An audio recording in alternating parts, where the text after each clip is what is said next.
Welcome to the String Theory podcast. This is a podcast about knitting and crafting, and I am coming to you from York in the UK. My name's Kaylee. Some of you might know because we had a channel previously, same name, that we had a couple of episodes last year under String Theory podcast. This is like version 2.0 because pretty much when we started the podcast, we did a few episodes. It was me and my friend Alice. It was very conversational. There was a lot of chatting, which was lovely. But then Alice got busy and was doing other stuff. And it's quite hard to go from being a two-person unit to just talking to yourself and having a conversation. So essentially, it's sort of taken me about a year to get back to the point of wanting to do the podcast on my own. I wanted to do it on my own the whole time, but it's tricky to do it. It's different planning it on your own. So this is now the Kaylee podcast. That's not the title we'll be using. This is the String Theory podcast still. But I'm going to do a little bit of a recap for anybody who's new to the podcast, or in case you've forgotten, because it has been quite a while. So thank you for tuning in if you've come back. Thank you for tuning in if you are new. I live in beautiful York in the UK. If you haven't been to York, most people have been to York. Certainly people who live in the UK. If you haven't been to York, you should definitely come to York. It's lovely. It's very historical. The weather's not always great, but the surroundings are absolutely beautiful. We've got a good, thriving city centre. Thriving as in there's lots of people there. Lots of tourists. Loads of good chocolate and fudge shops if that's your deal. I live with my partner, Al, who is a maths teacher, and my two fur babies, George and Reggie, who probably, let's face it, will make an appearance at some point. Neither of them are here right now, which is unusual. But there is a picture of George. I say picture, it's clearly not a photograph. Anyway, so we live together. They enjoy my knitting very much. Reggie likes to chew on the yarn, and George loves to disembowel the yarn just as I'm about to use it. It's great.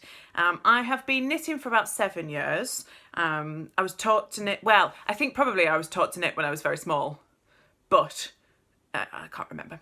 I think, something sticks, holes, string. I do vaguely remember being about 7 doing that, but I actually was taught properly to knit by one of my housemates when I was doing my masters about 7 or 8 years ago, and got obsessed straight away. I then had a bit of an off time where I did crochet instead. I taught myself to crochet about 5 years ago, and did that for a little while instead. And now I'm kind of back on the knitting bandwagon, but still do a bit of crochet.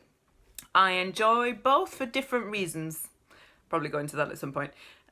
Basically, I think knitting provides me with more of a challenge, whereas I prefer to teach crochet because it's slightly more accessible. It's easier to explain, I find. Basically, I taught myself to crochet, interestingly, just after my dad died as a sort of coping mechanism. I'd seen a bunch of flowers in a Molly Makes magazine that I really wanted to make. So I went out and bought that and bought myself a crochet hook and yarn and just basically sat down and taught myself from YouTube.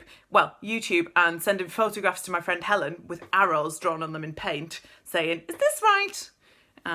She was great. I learnt through that and through YouTube.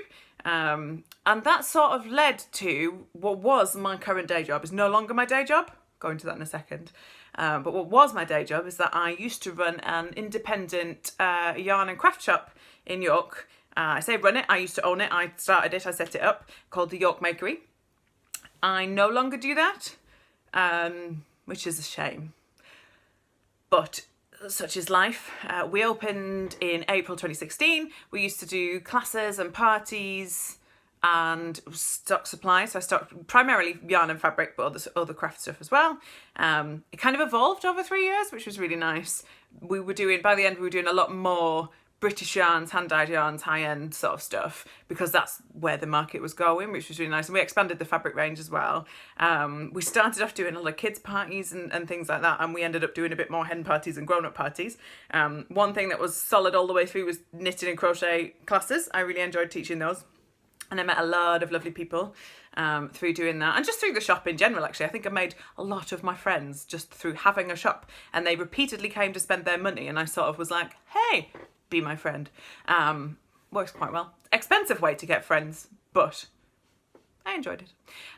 So that was what I did. I currently don't have a day job.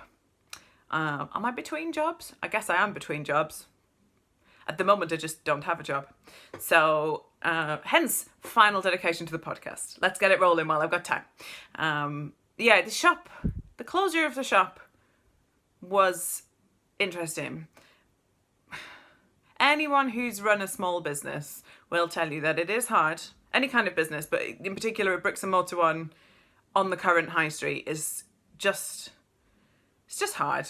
There was only me. We didn't make enough money that I could afford to take somebody else on, which is a shame. But, that's what small businesses are, really. That's how they cope. I did all the classes and everything myself. I did all the, organising, admin and everything. I think at least part of the reason I closed was because I was really sick of people going, "Oh, it must be really great to sit and knit all day." Yeah, it would, wouldn't it? Really great. Unfortunately, if I did that, no one would do any of the other things. So I clearly don't do that. But anyway, the contract originally was a 3-year contract, so we decided at the end that probably it's not financially viable. It's a shame.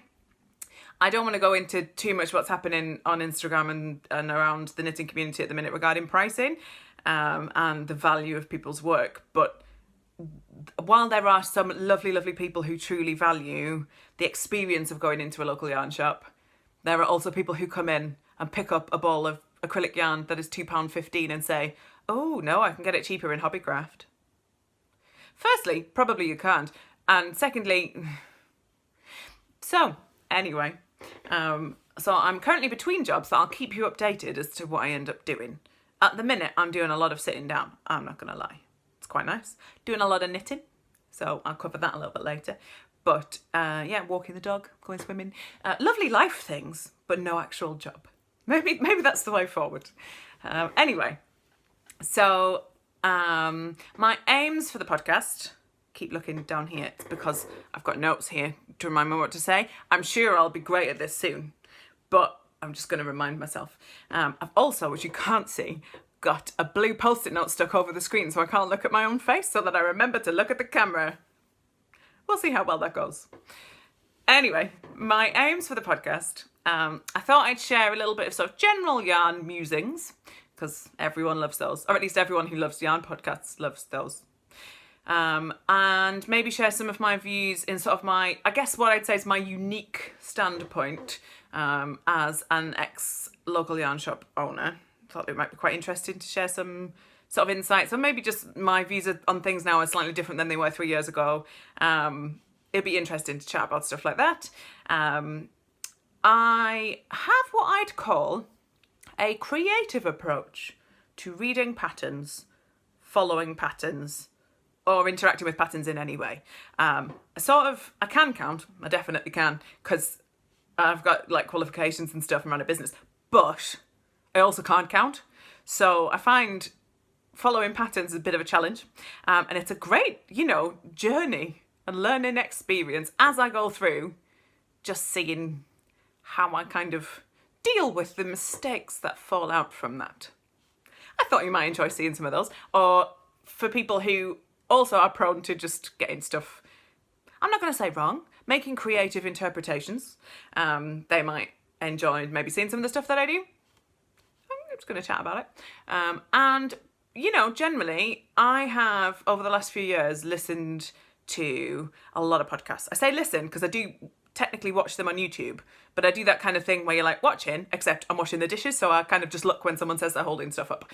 But anyway, I have watched a lot of podcasts, and it's just amazing that people put out really quality entertainment on a, sometimes a weekly, fortnightly, monthly basis for other people to just watch. And I love having a YouTube inbox full of new videos to watch all about knitting, just chat about knitting. So I thought I'd just, throw one more voice in the mix. Why not? That's generally the plan. At the minute, because aforementioned unemployed, probably I'll try and do fortnightly episodes. We'll see how that goes. I'm going to record the first proper one directly after this one. So technically that'll be 2. But I'm not going to count this one as an actual podcast. yeah, it's just an introduction. So yeah, we'll see how we get on. In terms of contact, that's going to happen a lot. I'd like to say I'm going to edit it out, but another aim of this podcast is that I'm going to get technologically better at what I'm able to do. I used to teach technology, actually. I'm actually a qualified design and technology teacher, but I'm not very good at the whole technology side of it. So I'm learning as I go along, so bear with me. Stuff is going to get gradually better, week on week, or fortnight on fortnight, as the case may be.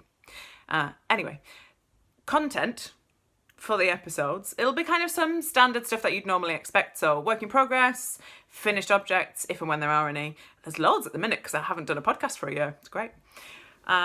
Talk generally about yarns, maybe some acquisitions, although, you know, should probably try and be careful, but still acquisitions. And any yarny or crafty adventures I might have. Probably there will be a little bit of talk about TV, or what I'm going to call Netflix. I don't know if I coined that or if it exists somewhere. I should probably Google to see if it exists. But anyway, some Netflix, because I love to watch TV while I'm knitting. I'm sure a lot of people do. At the minute, it is prime. There is. I won't put any spoilers in, but for those people who watch TV, Line of Duty, Game of Thrones. Love Game of Thrones. And obviously the last ever Marvel film. Do not quote me. Avengers Endgame has just come out. There's loads to talk about for those of us who are into that kind of thing. So maybe I'll mention a couple of bits and pieces. I also love a good period drama. I've got none on the watch list at the moment, but I've just started watching Fleabag, which the world tells me is really good. And I really loved the first episode. So anyway, I divulge. Probably a bit of Netflix. Also, I'd really like to get some guests on. I think that would be quite nice and have a chat. I don't know how I'll fit them in the current setup here because it's not a lot of room. I'll take a photo of the setup so you can see it from a different angle. But, you know, they might have to sit on my knee or something. We'll see. So, yes, maybe some guests. Probably some tangents. Quite good at that. And, yeah, that's generally what I'm planning. So thank you for listening to my sort of introductory episode. If you want to find me wherever I hang out elsewhere online, I am on Instagram. The podcast has got its own Instagram account, that is @String Theory Podcast. And that one will be just sort of to really let you know when podcasts are happening. Because among other things, I do sort of amateur dramatics and other stuff as well. And I've run about 7 or 8 Instagram accounts, quite a lot. So that one will be mainly letting you know when the episodes are up. If you want to find me on there personally, you can find me at Stitches and Cables. And Cables is with a K because my name is Kaylee. And someone many moons ago thought it was a great idea to call me Cables. So therefore it's Stitches and Cables. I quite like it. Anyway, that was a total tangent. Get used to this. So yeah, you can also find me on Ravelry as Stitches and Cables. However, I'm not very good at Ravelry. I'm trying. I've just started my first ever project. Not sure why the air quotes are there. My first ever project on Ravelry. And I've even remembered to update it at least once. So that's progress. I mean, I use it to get patterns and stuff from, but I don't tend to do a lot on there. Join groups and never looked at them. Note to self, get better at Ravelry. So yeah, but you can find me on there if you did want to look at what is essentially just a picture of me and my name. So yeah, thank you for watching. I'm now going to go on and record an actual podcast with knitting in it. So I will speak to you again soon. Thank you very much. Bye.